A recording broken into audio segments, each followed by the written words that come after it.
မကောင်းသောဘေးရန်တဲ့အတရားခိုင်အောက်လန်းအတတ်ပညာတို့ဖြင့်စေခတ်ခြင်းပုံနကတိုက်ခြင်းအစရှိသည့်တို့မှကင်းဝေးစေရန်အတွက်၎င်း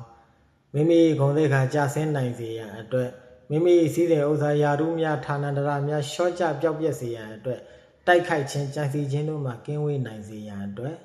မောရတုပရိတ်တော်ကိုရွတ်ဖတ်ပူဇော်လို့ပေးပါမယ်မိမိအားသူတော်ဘာတို့ကချောင်းမြောင်း၍လှုပ်ကြံတိုက်ခိုက်တပ်ဖြတ်ခြင်းတို့မှကင်းဝေးစေရန်အတွက်မောရတုပရိတ်တော်ကိုရွတ်ဖတ်ပူဇော်လို့ပေးပါမယ်ဗုဒ္ဓံတံဗောဓိတံမာရိနိဗ္ဗတံမောရယောနိယံယေနာတံဝိဟိတရခမတတ္တံဝနေစရာစေရတံဝါယမန္တာပိနေဝတခိန္တုဂဏိတော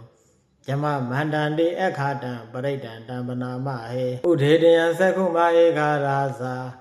ဟရိတဝန္နောပထဝိပပါသောတန္တနမတမိဟရိတဝန္နပထဝိပပါတံတယေဇဂௌဒဝိဟရိမုဒေဝတံယေပြမနာဝိတကုတပ္ပဓမ္မေဒေမေနမောဒေသမံပါလယန္တု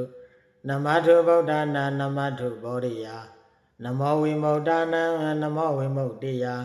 ဣမံသောပရိဒံကတ္တဝါမောရောစရတိဧတနာ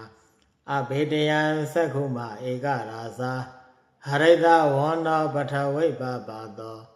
တန္တနမတမိဟရိတဝန္နပထဝိပပါတံတယေဇဂௌဒဝိဟရိမုရတ္တေယေပြမနာဝေတကုတပ္ပဓမ္မေဒေမေနမောတေသမံပါလယန္တုနမထုဗုဒ္ဓနာနမထုဘောရိယနမောဝိမု dd နံနမောဝိမု dd ယဣမံသောပရိဒံကတ္တဝါမောရောဝါဒမကပ္ပယေမောရသုတ်တံနေဋ္ဌိတံယခုယူဆိုလိုက်ကြတော့မောရသုတ်ပရိတ်တော်ကိုနာယူကြည်ညိုရတဲ့အကျိုးအကြောင်းအလုံးသောဓမ္မမိတ်ဆွေအပေါင်းသူတော်ကောင်းတို့တွေသည်သူတော်ဘာတို့၏မကောင်းသောအောက်လန်းအတတ်ပညာတို့နှင့်နှိပ်စက်တိုက်ခိုက်ပျက်စီးခြင်းတို့မှလည်းပဲကင်းဝေးနိုင်ကြပါစေမိမိတို့၏ဂုဏ်သိက္ခာစည်းစိမ်ဥစ္စာတို့ကိုယာရုတို့ကိုရှော့ကျပျက်စီးအောင်တိုက်ခိုက်တဲ့ပုဂ္ဂိုလ်တို့၏ဘေးရန်တို့မှလည်းကင်းဝေးနိုင်ကြပါစေမိမိတို့အားသူတော်ဘာတို့ကချောင်းမြောင်းတပ်ဖြတ်နှိပ်စက်ပျက်စီးခြင်းဘေးရန်တွေတို့မှလည်းကင်းဝေးနိုင်ကြပါစေ